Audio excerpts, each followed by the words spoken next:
इस वीडियो में सबका स्वागत है दोस्तों। ये वीडियो शुरू करने से पहले आपके एक फायदे की बात जरूर कहना चाहूंगा।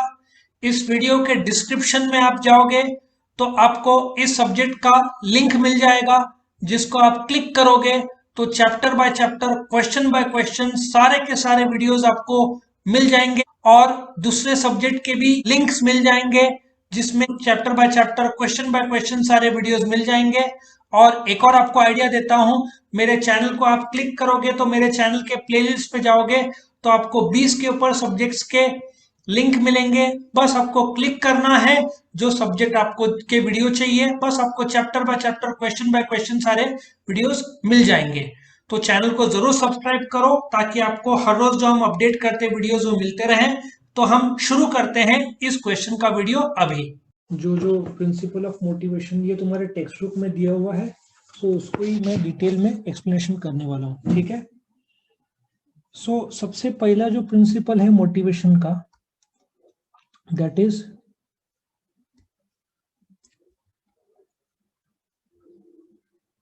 recognize the individuality of individual.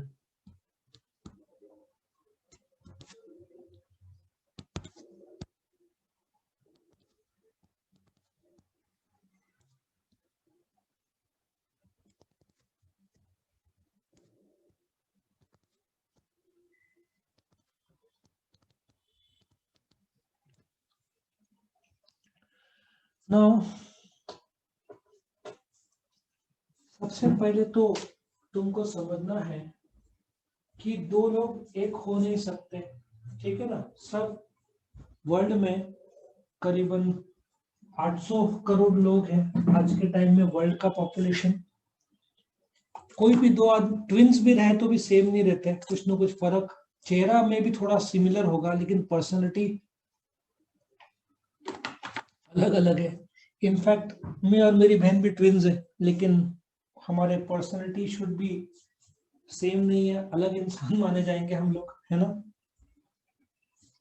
एक बहुत बढ़िया स्टोरी है इसमें, मैं कोशिश करूंगा तुमको जितने स्टोरीज बता पाऊं। मुझे पता नहीं वॉल्ट डिज्नी का नाम आ रहा है, शायद यही है, बट वो स्टोरी ऐसे जाता है। एक फादर रहता है, बहुत मेहनती फादर रहते हैं, काम करते रहते हैं फैमिली को चलाने के लिए। शायद ये अमेरिका का स्टोरी है, इंडिया का नहीं है। तो उसके बच्चे वो जो एरिया में रहते हैं, गरीब एरिया में रहते हैं, जहाँ पे रोड साइड झगड़े, चोरी चकारी चलता रहता है। एक बार वो रास्ते से जाता रहता है, उनके लड़के आगे रहते हैं, इसलिए लड़कों का ध्यान उसके फादर पे रहता नहीं है। उनमें से एक लड़का दुकान से ब्रेड चोरी करता है और भाग के घर आ जाता है। ये फादर देख लेता है, तभी कुछ बोलता नहीं है।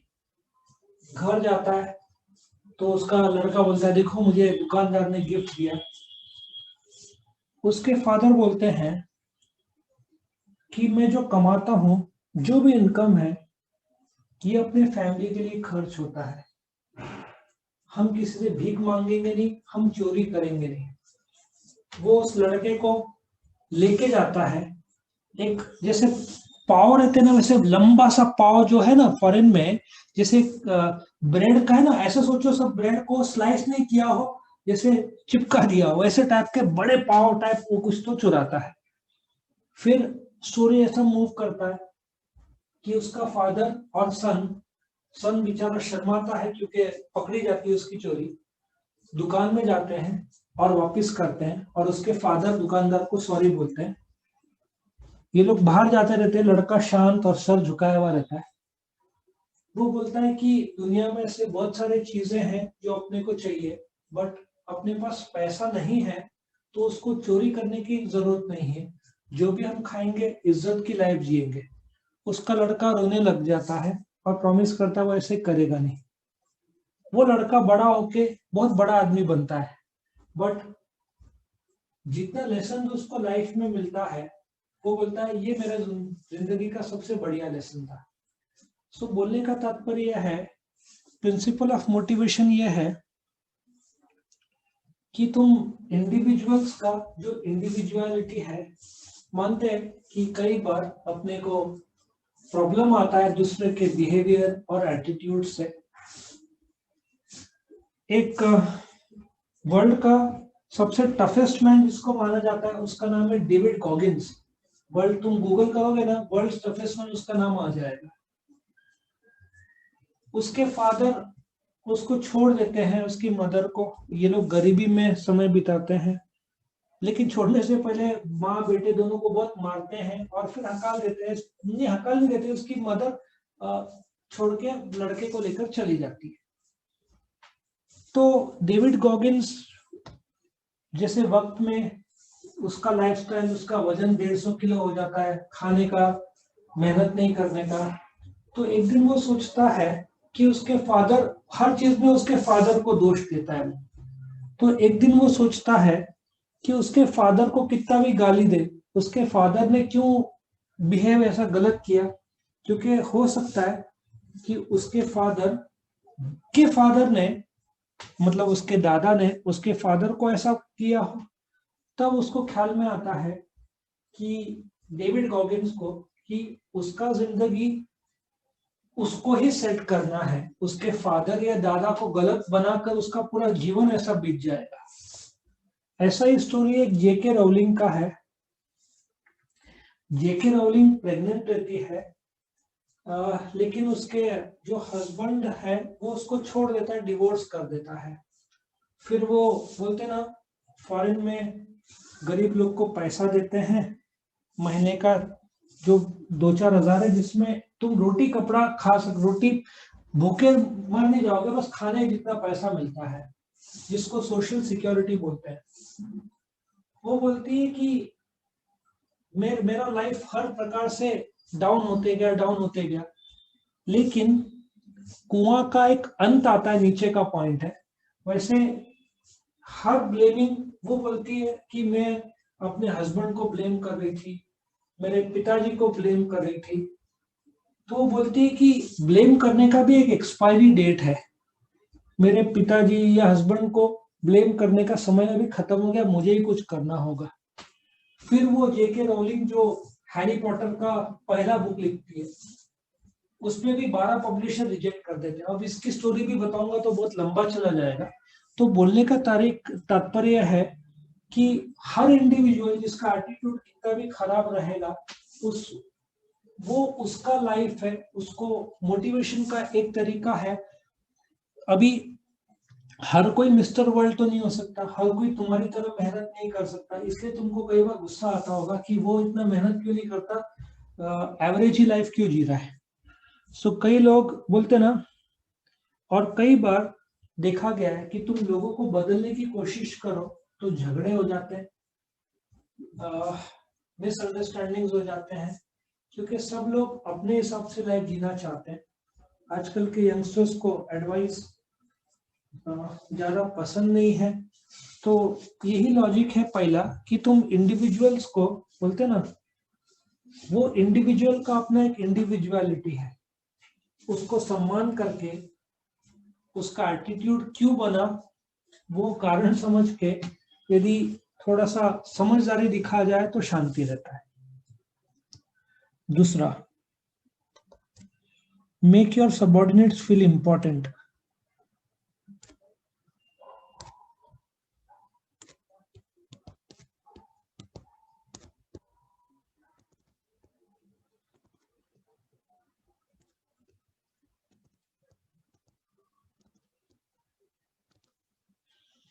एक बहुत इंटरेस्टिंग किस्सा है, वीडियो है, वो मैं बताऊंगा। पार्लियामेंट सेशन में था, तो एक पॉलिटिशियन है, जो बोलते हैं ना, भाषण देता रहता है। तो कांग्रेस पार्टी का हेड जो है वो जाता है वहां पे, और जो भाषण देता रहता है, मुझे भी सचिन पायलट या सचिन पायलट शायद, या कोई भी जो भी है। अब ऐसा सोचो कि तुम बीच में बैठते हो, ठीक है, बेंच है, 3 लोग है, तुम बीच में बैठते हो, तुम बाहर कुछ काम के लिए गए, तुम वापस आ रहे हो, और दूसरा भाषण दे रहा है। तुम जैसे आते हो तो दूसरा वाला रुक जाता है, तुम अंदर जाते हो और फिर भाषण कंटिन्यू करते हो, बराबर है। तो ये केस ऐसा था कि कांग्रेस पार्टी का एक जन भाषण दे रहा था, कांग्रेस का हेड आता है तो भाषण कुछ सेकंड के लिए रोकता है, तब तक हेड जो हेड है कांग्रेस का वो अंदर जाता है और भाषण कंटिन्यू करता है। ये वीडियो मैंने देखा तो मैंने ठीक है गया होगा। ठीक कुछ दिन बाद एक और वीडियो सरफेस होता है। अब इसमें Narendra Modi who is the prime minister of India, तुम देखना ये यूट्यूब में वीडियो मिल जाएगा। अब जैसे सीढ़ियां है, उतर के राइट हैंड साइड में उनको जाना रहता है। बीजेपी का एक आदमी है, अब मुझे याद नहीं कौन भाषण देता रहता है, बट नॉर्मल वर्कर, नॉर्मल जो है मेंबर ऑफ पार्लियामेंट है, बट प्राइम मिनिस्टर से तो कोई श्रेष्ठ नहीं है, सीधी बात है। अब ऐसा सोचो कि विराट कोहली जा रहा है और चाहल भाषण दे रहा है, बराबर है। तो पिछले वीडियो में क्या हुआ कि विराट कोहली चाहल को बोलते रुक मुझे अंदर जाने दे, तो चाहल रुकता है, विराट कोहली अंदर जाता है, बैठता है और चाहल भाषण देता है। ये वीडियो में क्या होता है, चाहल भाषण देता रहता है, विराट कोहली 2 स्टेप पीछे, मतलब चाहल को दिखे नहीं, जाके रुक जाता है, खड़ा रहता है पूरा टाइम 5 मिनट। भाषण जब खत्म होता है तो चाहल पीछे देखकर शॉक हो जाता है, प्राइम मिनिस्टर खड़े। ये स्टोरी है। वो स्टोरी देख के बहुत सम्मान हुआ मुझे नरेंद्र मोदी जी का कि प्राइम मिनिस्टर होके रुक गए। उनका जूनियर था जो भाषण दे रहा था, लेकिन उन्होंने सम्मान दिया उसको। सम्मान समझता ना क्या होता है। इनफैक्ट एक बहुत बढ़िया मेरे को लगता है मैं 500 घंटे, मुझे एक एग्जाम्पल ऐसा फायर हो रहा है ना ब्रेन में, 500 घंटे बोलने की इच्छा हो रही है टॉपिक पे। मैं एग्जांपल लूंगा इन्फोसिस का। इसमें जो इन्फोसिस जो है वो नारायण मूर्ति ने शुरू किया, बराबर है। नारायण मूर्ति की जो वाइफ है, ठीक है ना, सुधा मूर्ति, जिनका नाम है सुधा मूर्ति, उन्होंने कहा था वो लोग अपने जो नौकर हैं उनको काफी सम्मान से रखते थे। तो एक बार नारायण मूर्ति के लड़के ने बोला उन लोग के पास पैसों की कोई कमी नहीं, क्योंकि ये लोग करोड़ों अरबों के मालिक। सुधा मूर्ति आई थिंक महाराष्ट्र ने, फ्रॉम पुणे, जहां तक मेरा नॉलेज है। शी हैज मैरिड नारायण मूर्ति, जो फाउंडर ऑफ इन्फोसिस। तो उसका लड़का एक दिन एक बर्थडे पार्टी में जाता है 5 स्टार होटल में, बहुत बढ़िया रहता है पार्टी, वापिस आता है। कुछ दिनों बाद सुधा मूर्ति का लड़के का बर्थडे आता है। वो अपनी माँ को बोलता है कि देखो हम भी 5 स्टार होटल में रखेंगे और खर्चा सिर्फ 50,000 लाख रुपए। सुधा मूर्ति बोलती है उसने तो मांगा, उसने बोला कि 5 स्टार होटल में रखते हैं और खर्चा 50,000 आएगा। अब 50,000 इनके लिए कुछ भी नहीं, क्योंकि ये लोग तो करोड़ों अरबों के मालिक। लेकिन सुधा मूर्ति ने बोला कि ये फालतू खर्चा है। अपना ड्राइवर जो है, उसके लड़के को स्कूल में जाना हो, एडमिशन, उसका प्रॉब्लम आता है, तो तू सोच ले, मैं तेरे को ऑप्शन देती हूँ कि या तो तू 5 स्टार होटल में पार्टी कर, या तो ड्राइवर को अपन गिफ्ट देते हैं 50,000 का, तेरी मर्जी। एक नॉर्मल बर्थडे पार्टी करेंगे घर पे। तो सोचता है पूरी रात और फिर बोलता है ठीक है, मैं मान गया हूँ कि गलत बात है कि अपन 5 स्टार होटल में कर रहे हैं और ड्राइवर के बच्चों को एजुकेशन का प्रॉब्लम है। तो बोलता है ठीक है। फिर वो घर पे बोलता है नहीं मेरे को खाने का ये वस्तु चाहिए, बोलती ठीक है खाने का वो मैं करवाती हूँ। फिर वो उसकी माँ को बोलता है कि ये तो ठीक है कि अपन ड्राइवर को पैसा दे रहे हैं, लेकिन मेरा एक सवाल है, अपन जब डाइनिंग टेबल में खाते हैं खाना, अपने जो कुक है, मेड है, क्यों किचन में जमीन में बैठ के खाते हैं? वो बोलती तो बोल रहा सही है। तो सब मेड और उनको बुलाती है कि कल से तुम डाइनिंग टेबल में खाना खाओगे। वो लोग शर्मा जाते हैं, क्योंकि कुक और मेड नॉर्मली खाएंगे तो जमीन में ही खाएंगे। फिर भी इन लोग मानते नहीं है, मतलब उसका लड़का मानता नहीं। तो लास्ट में लोग बोलते ठीक है ऐसा करते हैं, हम लोग जो करेक्ट है, एथिकली भी करेक्ट है, कि हम लोग पहले खा लेंगे, हमारा खाना होने के बाद तुम डाइनिंग टेबल में आके खा जाना। मतलब वर्कर ऐसा पॉसिबल ही नहीं कि नौकर पहले खाए डाइनिंग टेबल में और फिर मालिक आकर, वो गंदा भी लगता है, बराबर ना। सो बोलने का तात्पर्य है कि तुम इंपॉर्टेंस दे रहे हो। उसका लड़का बाद में अमेरिका में स्टडी, आई थिंक उसका लड़का is a fine young man now, परवरिश बहुत अच्छी की है। सो तुम अपने सबऑर्डिनेट्स या जूनियर को जो इज्जत देते हो उससे भी वो मोटिवेटेड रहता है। जैसे तुम सबऑर्डिनेट या जूनियर को इज्जत से बुला रहे हो और उससे जो काम करवा रहे हो, पूछ रहे हो उसको कि तुझे हैवी तो नहीं जाएगा, सम्मान दे रहे हो, ये तो पूरा सम्मान की बात है। मिलिट्री में तो ऐसे भी देखा गया, जो मिलिट्री अपने लड़ाई में हमेशा कैप्टन आगे रहता है, बाकी मिलिट्री के जो लोअर लेवल के कैप्टन है वो पीछे रहता है। इसलिए कई बार अपने देश में कैप्टन ज्यादा मरते हैं एज कंपेयर टू जूनियर्स जो ऑफिसर्स रहते हैं, क्योंकि captain lead from the front. इसलिए ऑफिसर बहुत दुख मनाते हैं, क्योंकि कैप्टन जो आदमी को गोली लगनी थी ऑफिसर, उसके वजह कैप्टन ने अपने जूनियर्स के लिए गोली खाई, तो वो जीवन भर का सम्मान हो जाता है। करेक्ट। अगेन बहुत सारे पॉइंट्स है लेकिन लिमिटेड बोलूंगा इसमें। थर्ड पॉइंट,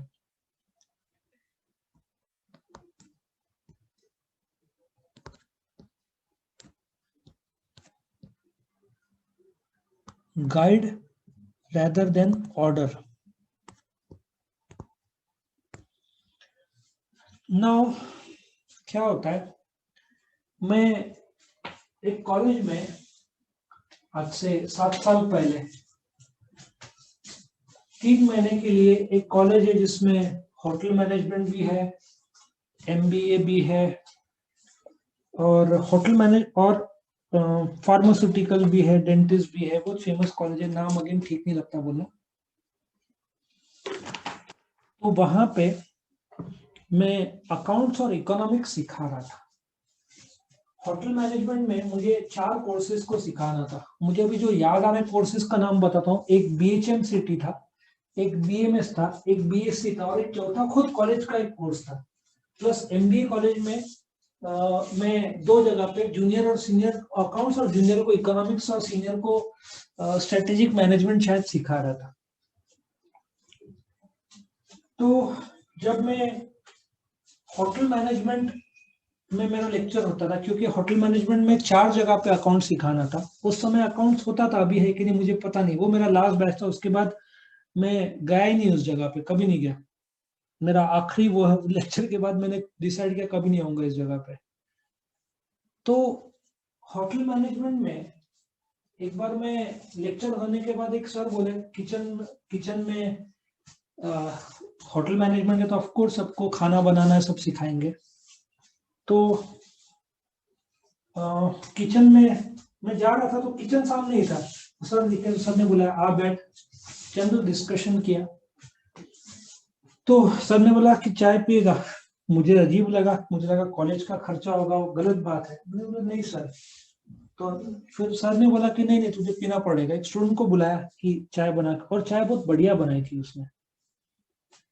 फिर वो सर मुझे काफी बोलते ना अच्छे तरीके से बात की, लेकिन दूसरे दिन मैं फिर, मेरे पास टाइम कैसे था कि मेरा लेक्चर कुछ समय इधर होता था और फिर मुझे MBA कॉलेज में जाना पड़ता था सिखाने, आधा 1-2 घंटे बाद। तो मैं कभी किचन में बैठ जाता था, देखता था, मुझे अच्छा लगता था जो जिस प्रकार से सफेद कपड़े पहने सब बनाते थे। तो एक बार मैं बैठा था, ये सर नहीं कोई और सर थे।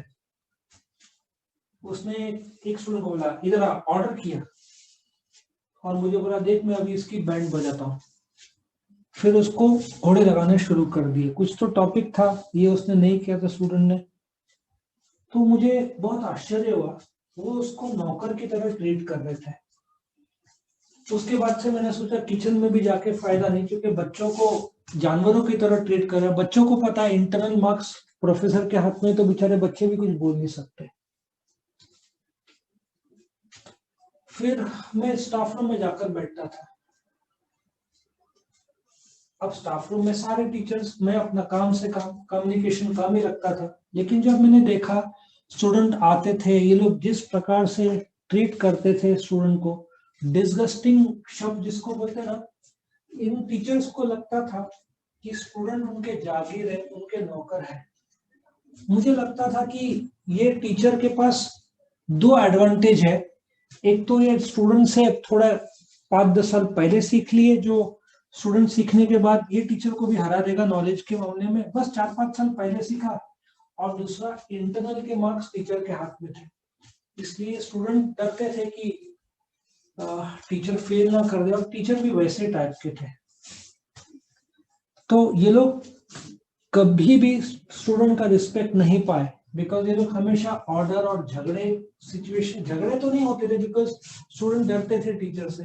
ये लोग जिस प्रकार से बुलाते थे लगता था नौकर को बुला रहे। आज के कलयुग में ये सब टीचर से एक्सपेक्टेड नहीं है। बहुत बुरा हाल था वहां का। जैसे मेरा लेक्चर खत्म हुआ, कंप्लीट मेरा सब जगह मैंने अपना सिलेबस खत्म कर दिया, उसके बाद में कितने साल हो गए, 7 साल हो गए, कभी वापस नहीं गया उस जगह पे।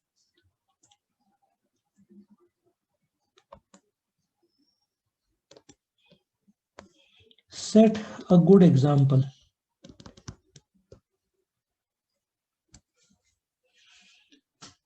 इनफैक्ट हमारे रिलेटिव्स में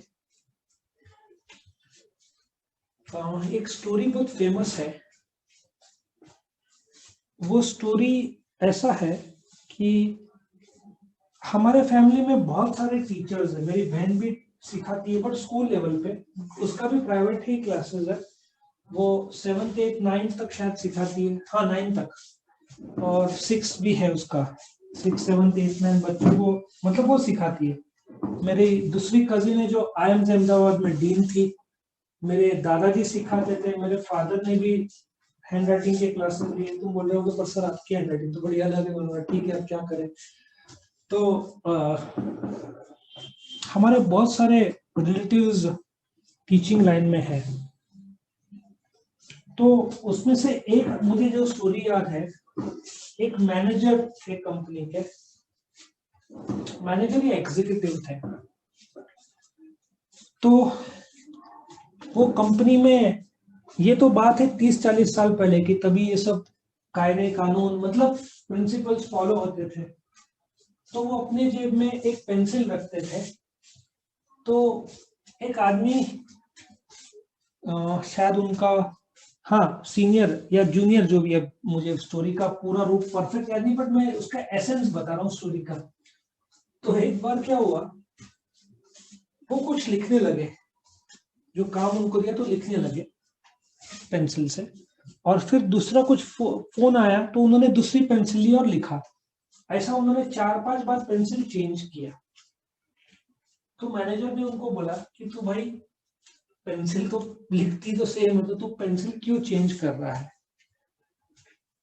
तो उन्होंने बोला कि जब आप काम दे रहे हो वो ऑफिशियल है, तो मैं कंपनी की पेंसिल यूज कर रहा हूँ, और जो फोन का काम था वो घर का काम था, मैं उसमें कंपनी की पेंसिल यूज नहीं करना चाहता था, इसलिए मैं, ये मेरे घर की पेंसिल है जो मैंने खरीदा है, जो तो घर के काम के लिए घर की पेंसिल, ऑफिशियल काम है ऑफिशियल। तो मैनेजर बड़े इंप्रेस हो गए। तो ये एथिक्स उस जमाने में था। एक बार मुझे तो मैंने सीखा, तो मुझे एक बार पेन स्लिप जो भरते ना बैंक का, pen slip, withdrawal slip, pen slip तो मिल जाता है ATM में। तो मैंने स्टूडेंट्स को बोला कि थोड़ा मैं बिजी हूँ, तो कोई ICICI बैंक से पेन स्लिप ला सकते हो। तो उन्होंने 1-2 पेन स्लिप लेकर आए, मैंने कुछ जेरोक्स किए 50, और मैंने बोला ये पेन स्लिप प्लीज वापस रख करा। उन्होंने बोला सर क्या फर्क पड़ता है, फ्री मिलता है। मैंने बोला नहीं, ये ICICI बैंक का गंगापुर में जो ATM है उनका लॉस होगा, इसलिए गलत बात है, भले ही फ्री ऑफ चार्ज है, लेकिन हम इज्जत से उसको वापस रख देंगे। मतलब जो हमने सीखा है सब स्टोरीज से, इससे, लेकिन इससे बढ़िया एक स्टोरी जो है, ये सब तो नॉर्मल लेवल पे एथिक्स से जो फॉलो करते हैं। एक अपने डिफेंस में सबसे फेमस जो आदमी को माना जाता है, उनको सैम मैनेक्शॉ करके माना जाता है। 1971 की जो लड़ाई थी, पाकिस्तान को 14 दिन के अंदर हरा दिया था, बांग्लादेश क्रिएट हुआ था। उसमें सैम मैनेक्शॉ का सबसे बड़ा हाथ माना जाता है। पारसी थे आई थिंक वो। तो जब उनको कोई फंक्शन में जाना पड़ता था, मिलिट्री के फंक्शंस होते हैं कुछ, शादी के, रिसेप्शन के, ऑफिशियल, अनऑफिशियल। तो ऑफिशियल फंक्शन रहेगा तो वो हमेशा कंपनी की जीप लेके जाते थे, और अनऑफिशियल फंक्शन रहेगा तो वो हमेशा खुद की स्कूटर लेके जाते थे। तो सोचो ना, डिफेंस का टॉप का आदमी स्कूटर में जा रहा है, तो लोग बोलते थे प्रॉब्लम क्या है तेरे को जीप लेकर आने।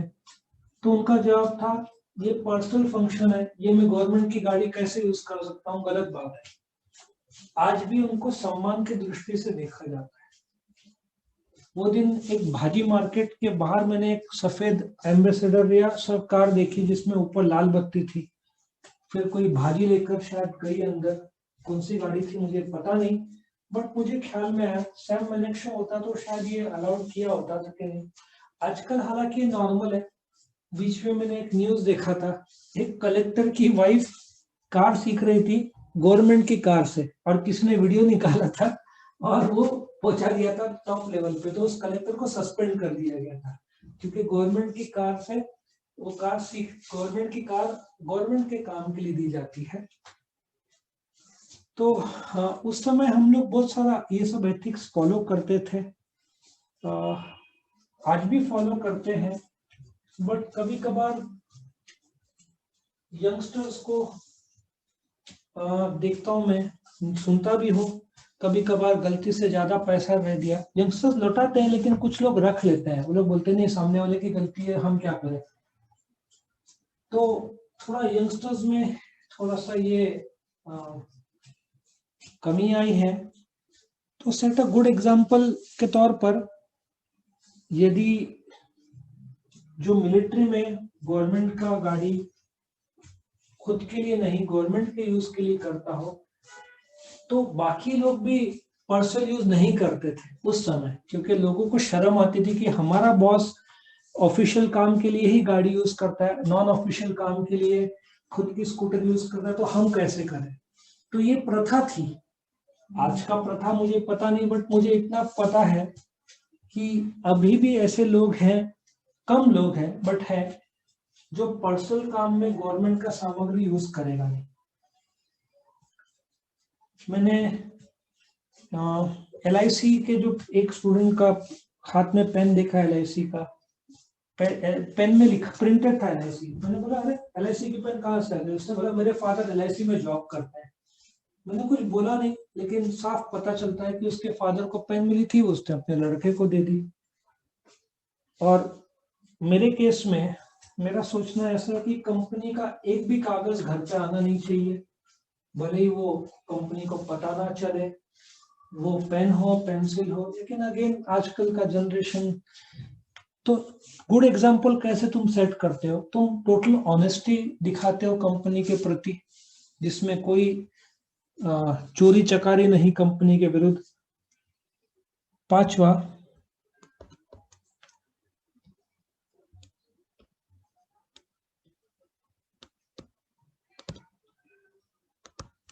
Show confidence in your subordinates.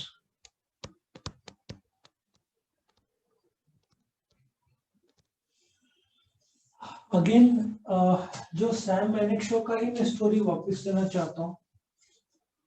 उस स्टोरी में एक समुद्र या नदी के इधर बोट रेस रहता है,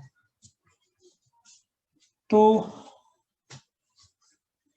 जो गोरखा रेजिमेंट है उनका एक वॉर क्राई, लड़ाई से पहले लोग आवाज करते हैं आयो गोरखाली करके, उनका वॉर क्राई है।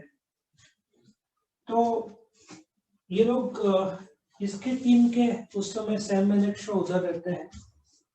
इनफैक्ट सैम मैनेक्शॉ की स्टोरी सुनोगे ना, श्रीलंका है तो बांग्लादेश कहीं पे उनकी 6 या 8 गोली उनके पेट में लगी थी, तो फिर भी बच गए थे। तो किसी ने पूछा कि क्या हुआ, उसने बोला कि किसी गधे ने 8 गोली मार दी थी मुझे, तो उस 8 गोली से भी बच गए थे।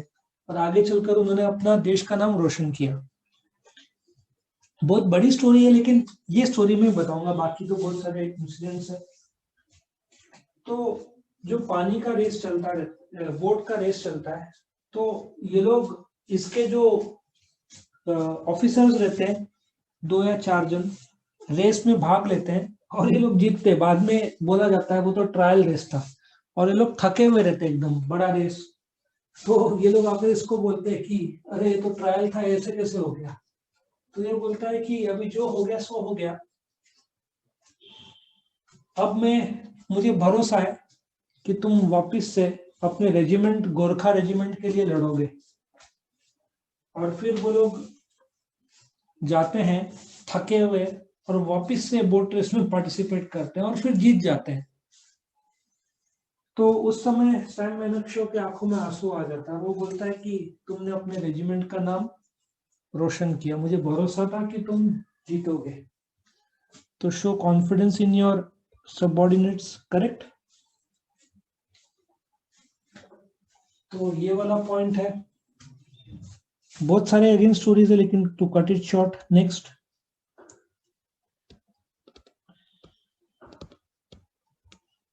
Listen attentively.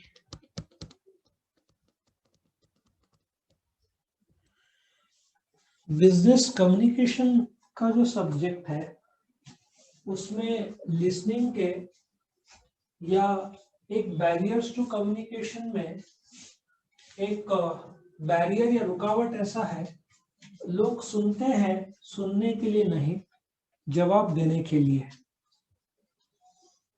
तो ऐसे भी मैनेजर्स रहे हैं जिनको माना गया है कि आदमी जब सुनता है, एक बहुत बढ़िया स्टोरी है। अगेन इसमें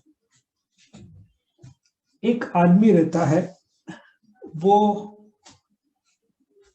पेड़ चढ़ने की कोशिश करता है, बहुत बड़ा पेड़ रहता है। सब लोग बोलते हैं नीचे आ तू चढ़ नहीं सकता, बहुत हैवी है। वो चढ़ना शुरू करता है, लोग चिल्लाते हैं, आवाज देते हैं, लेकिन ये सुनता नहीं है और ऊपर तक पहुंच जाता है।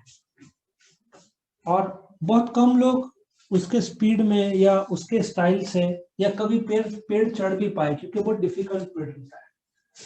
बाद में उसको बोला जाता है कि लोग इतना मना कर रहे थे, रोक रहे थे, तो तू, बोलते ना, इतना रुका, तूने लोगों की बात सुनी क्यों नहीं। वो बोलता है ये लोग जानते नहीं थे, मतलब ऑफ कोर्स दूसरा आदमी इसको पूछता है अपने तरीके से, तो ये जवाब देता है इन लोगों को पता नहीं कि मैं बहरा हूं, मैं कान से कम सुनता हूँ। तो ये लोग जब बोल रहे थे मत चढ़, तो ये बोलता है मैंने सुना कि शाबाश चढ़, अच्छे तरीके से चढ़ रहा है। मतलब ये उसको पॉजिटिवली समझता है, कम सुनने के भी फायदे जो है वो उसको मिलता है। कुछ मैनेजर्स की, बोलते हैं ना, तारीफ की जाती है कि वो लोग बोलते कम है, सुनते ज्यादा है। लिसन अटेंटिवली में क्या होता है, कई बार एक कंसेप्ट है जिसको हम बोलते हैं रीडिंग बिटवीन द लाइंस। अभी let us take one example. जब मैं सिखा रहा था उस कॉलेज में,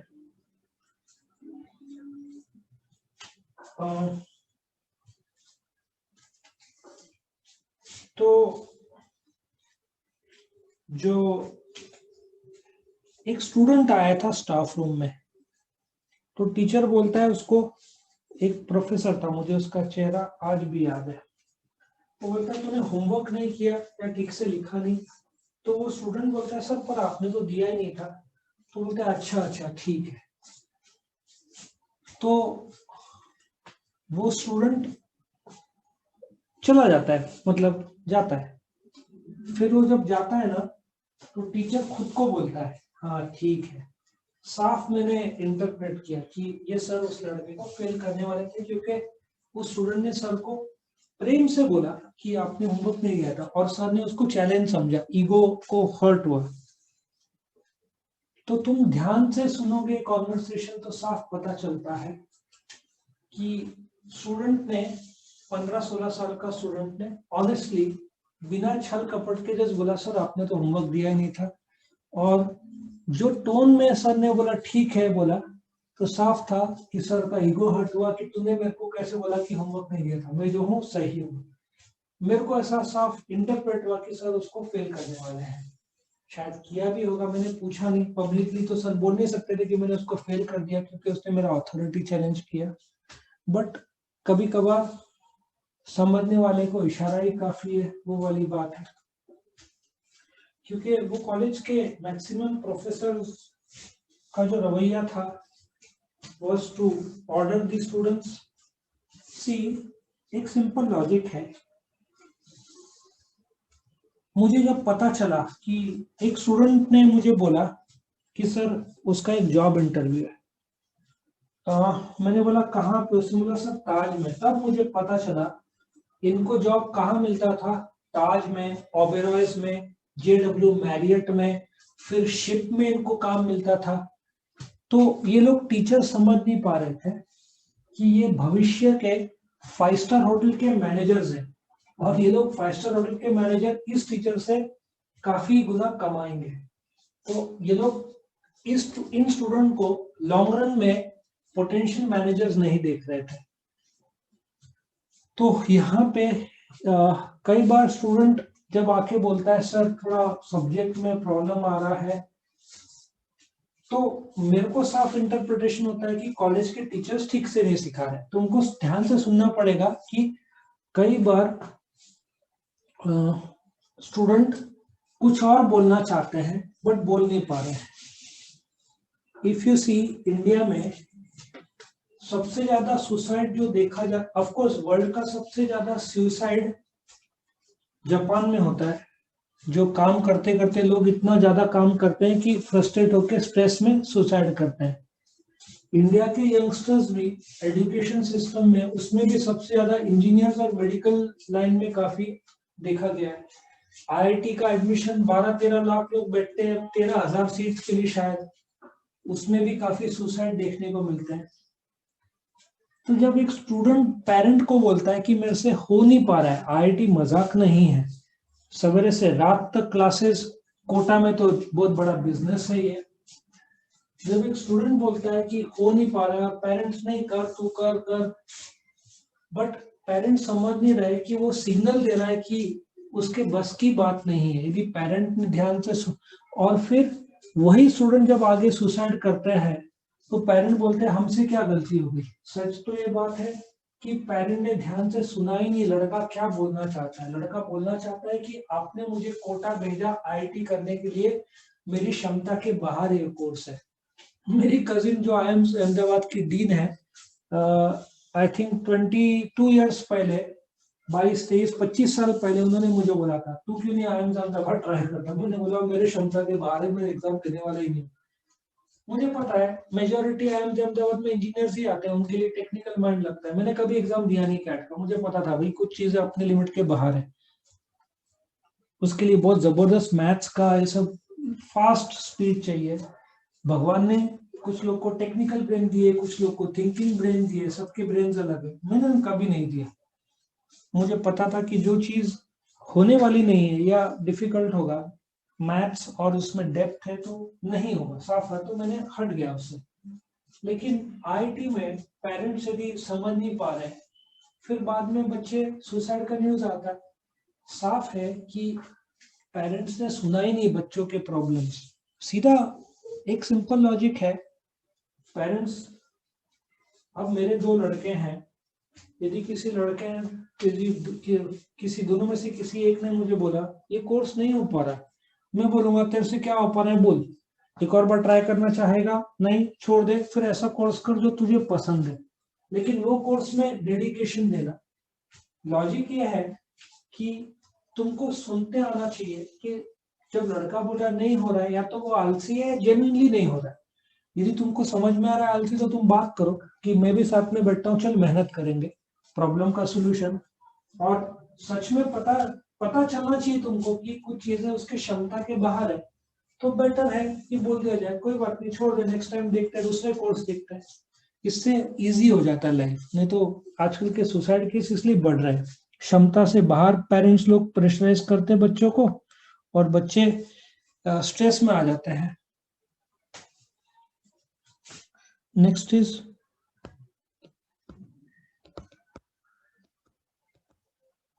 वॉच हाउ यू कम्युनिकेट।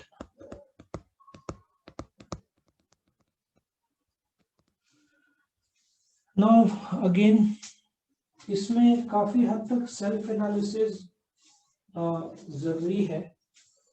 एक कंसेप्ट है कॉर्पोरेट ट्रेनिंग में जिसको सेंसिटिविटी एनालिसिस बोलते हैं। कई बार मैनेजर जानकर नहीं अनजाने में रूड होते हैं। जैसे कि एक स्टोरी है जिसमें एक सबऑर्डिनेट या जूनियर आता है, मैनेजर को दुखी रूप में आता है और बोलता है कि मेरे दादा एक्सपायर हो गए। तो मैनेजर बोलता है ठीक है, कल आने वाला है काम पे। तो वो सबऑर्डिनेट शॉप में आ जाता है, अरे ये क्या हो गया, मैंने तो सेंसिटिविटी एक्सपेक्ट किया था, मैनेजर तो काम का सोच रहा है। सो मैनेजर बोलते ना से जो कमी रह गई है कि वो कम्युनिकेट, उसका बुरा नहीं है मैनेजर, सिर्फ ये है कि वो समझ नहीं पा रहा है कि थोड़ा सा अंडरस्टैंडिंग इस टाइम भी जरूरत थी कि कोई बात नहीं, छुट्टी ले ले, जब ठीक लगे तब आना। नहीं, तो मैनेजर बोलता है कल काम में। तो कई बार जब कम्युनिकेट करते हैं तो तुमको एनालिसिस करना होगा अपने आप को कि क्या क्या तुम्हारा कम्युनिकेशन। अब एक ग्रुप में 5-6 लोग हैं, एक ही जन बड़बड़ा रहा है कंटिन्यूसली, इसका मतलब वो बाकी लोग को तो मौका ही नहीं दे रहा है बोलने का, या कुछ लोग बिल्कुल नहीं बोल रहे, या कुछ लोग बहुत ज्यादा बोल रहे हैं। सो तुमको नोट करना पड़ेगा तुम्हारा कम्युनिकेशन स्टाइल कैसा है। कुछ लोग शांत रहते हैं, गलत नहीं है, बट जॉय ऑफ कॉन्वर्सेशन में शेयरिंग होता है सब लोग का, है ना। फिर 8वां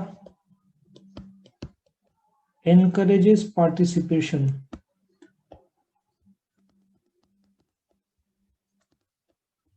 नाउ ये जो encourages participation है, नाउ कई बार जब मैनेजर, मैं तुमको एक एग्जांपल देता हूँ। एक नासिक का मैनेजर है, उसका जॉब, उसको नया जॉब मिला औरंगाबाद में, तो नासिक का जॉब छोड़ के औरंगाबाद चला गया। बट उसका जो सबऑर्डिनेट या जूनियर था उसके साथ काफी क्लियर, मतलब बोलते ना एक कंफर्ट लेवल था कि जूनियर सुनता था मैनेजर की, मैनेजर लोड भी ज्यादा नहीं देता था काम का। तो जब वो औरंगाबाद गया तो उसने जूनियर को बोला कि do you want to come, यहाँ पे भी वैकेंसी है तेरी। नासिक का वो जूनियर छोड़ के तुरंत औरंगाबाद चला गया। सो लॉजिक क्यों था कि जो नया मैनेजर था वो काफी प्रेशर इसको दे रहा था, इंपॉर्टेंट चीजें बताता नहीं था। So what is encourages participation, कई बार मैनेजर क्रेडिट लेना चाहते हैं जो काम सबऑर्डिनेट ने किया। एक कंपनी में अक्सर ऐसा होता है कि प्रोजेक्ट में जूनियर लोगों ने काम किया बट क्रेडिट मैनेजर लेके जाता है। तो कई सारे इंपॉर्टेंट एक्टिविटीज होते हैं कंपनी में जिसमें सिंस मैनेजर अपना क्रेडिट लेना चाहता है तो वो जूनियर को हो सकता है उस जगह पे पार्टिसिपेट करवाने ही ना दे। क्योंकि तुम कोई भी कंपनी ले लो, तुमने सुना भी होगा कंपनी में पॉलिटिक्स बहुत होता है, और उसमें कोई झूठ नहीं है, ये पूरे तरीके से सच है कि कंपनी में सब जगह, कॉलेजेस में ऐसे कोई, मैंने तो 3 महीना वहां पे सिखाया तो मैंने तो देख लिया था अच्छे तरीके से क्या हालात थे वहां के। सो बोलने का तात्पर्य ये है कि जब एक मैनेजर मौका देता है एम्प्लॉय को कि तू भी पार्टिसिपेट कर, in the thinking process, in the decision making process. तो हो सकता है कई बार एग्जीक्यूटिव जो एक्चुअल काम कर रहा है वो ऐसा सजेशन दे जो कंपनी के हित में हो, फायदे हो, जिसको टेक्निकल भाषा में हम काइजन भी बोलेंगे, स्मॉल स्मॉल इंप्रूवमेंट्स। तो डिसीजन मेकिंग प्रोसेस में मैनेजर, आइडियल मैनेजर कौन है? जो सबको पार्टिसिपेट, सबको मौका दे या सबको पार्टिसिपेट करने का मौका दे थिंकिंग प्रोसेस में, but decision of course manager ले। तो सब सबऑर्डिनेट को एटलीस्ट लगेगा कि उनका विचारधारा सुना गया। यदि मैनेजर किसका सुनता ही नहीं है और खुद फैसला लेता है तो सबऑर्डिनेट्स को लगेगा कि उनका इस्तेमाल किया जा रहा है। जहाँ पे क्रेडिट मिलता है मैनेजर ले लेता है, जहाँ नुकसान होता है वो जूनियर्स को डाल देता है। यहाँ ऐसे तो तुमको हजारों मैनेजर्स मिल जाएंगे, बट ये सब मैनेजर्स एक लिमिट तक ही पहुंच पाते, टॉप लेवल पे वो लोग नहीं टिक पाते। फिर डू नॉट बी सीक्रेटिव।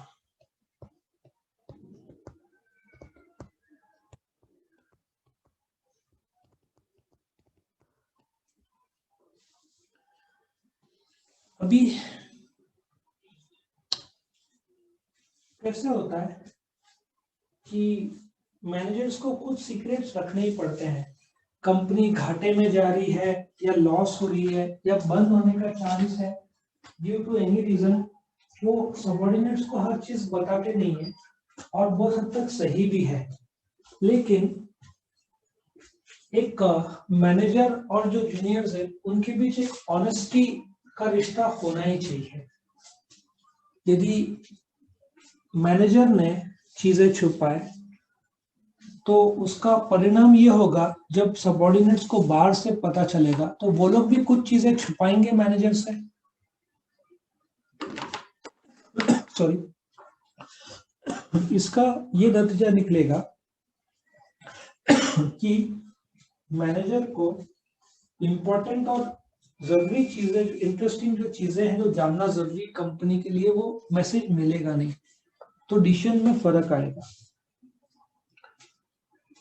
जहां तक हो सके officially manager should be very clear कि भाई ये कायदे हैं, ये चीजें हैं कंपनी में, नाउ तुमको डिसीजन लेना है। मैं तुमको एक और एग्जांपल देता हूं इसमें। अभी ये एग्जांपल है 20 साल पहले का, महिंद्रा एंड महिंद्रा। महिंद्रा एंड महिंद्रा में टोयोटा क्वालिस इंडिया में शायद 99 के आसपास आया और आते ही उसने महिंद्रा और टाटा का मार्केट सॉलिड गिराना शुरू कर दिया, क्योंकि टोयोटा वर्ल्ड का बेस्ट क्वालिटी में से एक माना जाता है। महिंद्रा का मार्केट काफी डाउन हो गया और कंपनी लॉस में जाने लगा। तो एक बार, अब मेरा एक बैच चलता था, उस बैच का नाम था डीबीएम। रात को 9 से 10 बैच चलता था क्योंकि सारे के सारे महिंद्रा एंड महिंद्रा के लोग थे। अब डीबीएम कौन सा कोर्स है? 2 साल का एमबीए जो फुल टाइम नहीं कर सकते, जो जॉब करते हैं, वो लोग 2 साल का डीबीएम और 1 साल का एमएमएस, अभी शायद नाम एमएमएम कर दिया है, ऐसा 3 साल का कोर्स, 2 साल का डीबीएम और 1 साल का MMS course, master in management studies. तो 3 साल में वो लोग, MMS is equivalent to MBA course. तो वो लोग रात को 9 से 10 मेरे पास अकाउंट्स के लिए आते थे। तो सबकी एज 25, 30, 35, 40 था। तो एक हंसी मजाक, क्योंकि मैं सबसे जूनियर था देखा जाए तो, एक हंसी मजाक में बैच होता था, गप्पे मारते थे। लेकिन एक दिन आए सब शांत और सीरियस। मैंने बोला क्या हुआ? तो उन्होंने बोला कि उनके एक मैनेजर को गेट के बाहर से वापस भेज दिया गया, मतलब कंपनी के अंदर भी आने नहीं दिया। मतलब वो लोग कॉस्ट कटिंग के लिए कुछ लोग को नौकरी में, जिनका परफॉर्मेंस शायद इतना अच्छा नहीं हो, उनको नौकरी में नहीं रख रहे थे और वो गेट के अंदर ही आने नहीं दे रहे थे, गेट के बाहर से हटा रहे थे। तो ये लोग काफी शांत और सीरियस थे। ये केस बहुत ट्रिकी और डिफिकल्ट रहता है कंपनी के लिए। मेरा मानना यह है कि आज के तारीख में ऐसा स्थिति निर्माण हो तो एक मीटिंग में वर्कर्स और जो सबको बुला के सामने से एक्सप्लेन कर दिया जाए कि या तो कंपनी बंद हो जाएगी यदि कॉस्ट कटिंग नहीं किया जाए तो। इंडिगो ये सब का भी यही हालत है। अभी तो रिकवर हो गया इंडिगो, क्योंकि थोड़ा प्लेन्स में पैसेंजर वापस आना शुरू हो गए। तो कॉन्फिडेंस में यदि किसी को लिया नहीं गया तो वर्कर्स को लगता है कि उनके साथ धोखा हुआ है, बराबर है। सो मैनेजर को क्या फील आया होगा कि वो काम के लिए आ रहा है, मतलब सब सिक्योरिटी रखा, आया उसको गेट के बाहर से हटा दिया गया कि जा घर पे, तेरे को 3 महीने का पगार और जो भी तेरे ग्रेचुइटी पेंशन जो भी है वो सब तुझे पहुंच जाएगा। उसको क्या लगा होगा उस मैनेजर को कि उसने पूरा जीवन दिया इस कंपनी में, और उस मैनेजर की एज 45-50 होगी। तो अब महिंद्रा, तुम, सीधी बात है, तुम महिंद्रा में जॉब कर रहे हो तो तुम दूसरा जो मारुति या होंडा या मर्सिडीज इसी जगह पे देखोगे। तुमको महिंद्रा से हकाल दिया गया नासिक में, नासिक में दूसरी कोई और बड़ी कंपनी नहीं है इक्विवेलेंट, तो कोई जॉब देगा भी नहीं। और 45-50 एज जब होती है तो जॉब मिलता भी नहीं, क्योंकि कंपनी को मालूम रहता है इसके रिटायरमेंट के 7-8 साल बचे हुए हैं। कई बार ऐसा भी होता है कि इज ओवर क्वालिफाइड, क्योंकि 25-30 साल का एक्सपीरियंस ले लिया होता है, तो कंपनी उसको नई कंपनी एब्जॉर्ब नहीं कर सकती, क्योंकि उसके पास बहुत ज्यादा क्वालिफिकेशन है और कंपनी उतना पगार दे नहीं सकती। तो इससे काफी हर्ट हो गए थे वो लोग कि इन्फॉर्म किया नहीं गया और सडनली हकाल दिया गया। तो अमेरिका में भी ये टेक्निक तो नहीं अपनाते। मेरा एक कजिन है जो अमेरिकन कंपनी में जॉब करता है, और आई थिंक वो एचआर में है, मुझे उससे पूछना पड़ेगा, बट उसने मुझे स्टोरी बताया था। अमेरिका में थोड़ा सेंसिटिव मुझे लगता है ज्यादा है इस मामले में। ऑफिसर जिसको हकालना है उसको कैबिन में बुलाया जाता है, बैठाया जाता है और बोला जाता है कि देख, कंपनी अफोर्ड नहीं कर पा रही है, तुझे एक अच्छा पैकेज दे रहे हैं छोड़ने का, और सबको ये बताया जाएगा कि तूने रिटायरमेंट लिया है ताकि तेरा इज्जत मार्केट में खराब ना हो। सो दैट हम तेरे को एक सर्टिफिकेट देंगे जिसमें तूने खुद ने रिजाइन किया है, बिकॉज तू 10-15 साल से जॉब कर रहा है, you want some change, so that तेरा रेजिग्नेशन लेटर भी करेक्ट निकलेगा और ऐसा भी दिखेगा नहीं, क्योंकि महिंद्रा में जिसको हकाला उसको तो कोई और जॉब देगा ही नहीं, क्योंकि सबको लगेगा कि परफॉर्मर नहीं है। उसके सामने एक चेक रख देते और बहुत इज्जत से। तो पता नहीं ऐसा क्यों नहीं हुआ इंडिया में। हालांकि आजकल सेंसिटिवनेस ज्यादा है। अमेरिका में एक और कारण से ऐसा करते हैं, अमेरिका में हर कोई किसी पर केस कर देता है, तो यदि बाहर से हकाल दिया जाए वो तो कंपनी पर केस कर देगा और 50 गुना पैसा मांगेगा, इसलिए कंपनी भी सोचती है कि इज्जत से बुलाए, इज्जत से पेमेंट दे और आउट करे। सो मोटिवेशन के लिए इट इज नेसेसरी कि तुम सीक्रेटिव ना रहो। मैंने देखा है काफी लोग या जो सीक्रेटिव रहते हैं वो, उन पर भरोसा नहीं होता। वो लोग जो चीज बतानी चाहिए स्टूडेंट्स को, टीचर्स भी कई बार सीक्रेट्स रखते हैं। सीधा क्लियर बताना ना मार्क्स देने का ये प्लान है, कई बार टीचर्स लोग भी सीक्रेट्स रखते हैं, बताते नहीं स्टूडेंट्स को, सब अंधेरे में। और जहाँ पे सीक्रेट्स है वहां पे भरोसा स्टूडेंट्स को, आजकल का जनरेशन बहुत स्मार्ट है, वहां पे भरोसा एक बार टूट गया तो बहुत मुश्किल से बैठता है। So do not be secretive बहुत बड़ा प्रिंसिपल है मोटिवेशन का। नाउ 10वां पॉइंट काफी बड़ा पॉइंट है। इसमें बोलते हैं make your subordinates do. Make your subordinates मतलब junior, want to do things that you want, things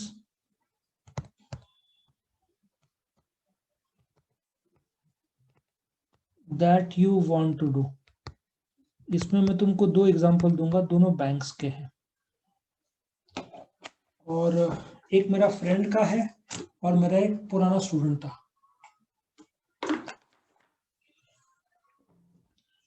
ये बात है 2004 की। मेरा एक स्टूडेंट था एमबीए का, उसको उस समय HDFC बैंक में जॉब लगा था और कुछ साल उसने नासिक में काम किया।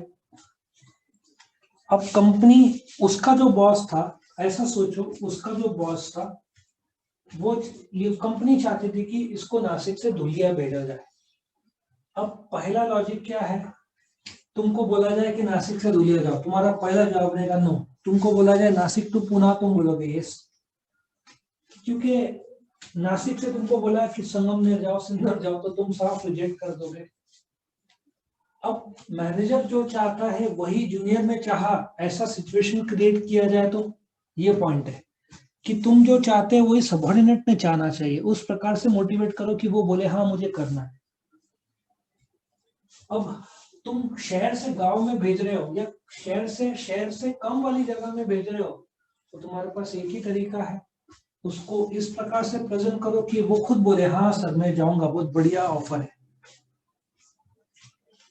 तो कंपनी ने उसको बोला, उस समय उसका पेमेंट शायद 15,000 के आसपास था, 15-20,000। उसको बोला कि तू धुलिया में जाएगा, तेरे को 10,000 हम सैलरी बढ़ा के देंगे, प्लस तुझे एग्जीक्यूटिव से मैनेजर बना देंगे, रहने का भाड़ा 3-4 हजार रुपया, प्लस तुझे अलाउंस भी एक्स्ट्रा देंगे। तू नहीं लेता है तो कोई और ले लेगा, क्योंकि सैलरी 40% जो है बढ़ा के दे रहे हैं, प्लस जो दूसरे फैसिलिटीज मिलेंगे, तेरा जॉब का स्टेटस बढ़ेगा। उसने तुरंत बोला नहीं नहीं, दूसरों को कहीं को मैं खुद ही तैयार हूँ। सोचा कैसे उसको कन्वर्ट कर दिया। अब मेरा एक फ्रेंड है, उसको अगेन एक बैंक है, नाम बताना ठीक नहीं रहेगा, उन लोगों ने उसको पुणे में ट्रांसफर कर दिया। नासिक में इसका परफॉर्मेंस बहुत बढ़िया था। नाउ सोचो, नासिक में रहने का खर्चा और पुणे का रहने का खर्चा में बहुत ज्यादा फर्क है। उसकी वाइफ और उसकी बच्ची, 3 जन ये लोग हैं। उसके माता पिता नासिक में रहते हैं, उनके फैमिली के 2 फ्लैट्स है नासिक में, और इसने खुद का एक फ्लैट EMI पे लिया हुआ है। तो इसने बोला कि मैं पुणे कैसे जाऊं, मेरा एक तो नासिक का जो फ्लैट है उसका EMI चल रहा है, हर महीने का हफ्ता जाता है, उसमें पगार सपोजिटली, एक एग्जांपल दे रहा हूँ, सपोजिटली पगार 60,000 है, 50 से 60,000 है, तो 20,000 EMI में चला जाता है। पुणे में जाऊंगा तो घर का भाड़ा, पुणे का महंगाई। तो बैंक ने उसको बोला कि पुणे में तुझे CCA मिलेगा। CCA को सिटी कॉम्पनसेटरी अलाउंस बोलते हैं, कि नासिक से जो महंगाई है उससे 25%, 30% ज्यादा सैलरी, प्लस तू जो भाड़े के घर में रहेगा, तुझे 20 से 25,000 रुपये एक्स्ट्रा घर का भाड़ा मिलेगा, या तो कंपनी का क्वार्टर्स रहेगा जहां तुझे रहने को मिलेगा, प्लस तेरा स्टेटस बढ़ जाएगा कि तू पुणे में, और पुणे में मेन बैंक में तुझे भेजा जा रहा है जिसका हेड ऑफिस है।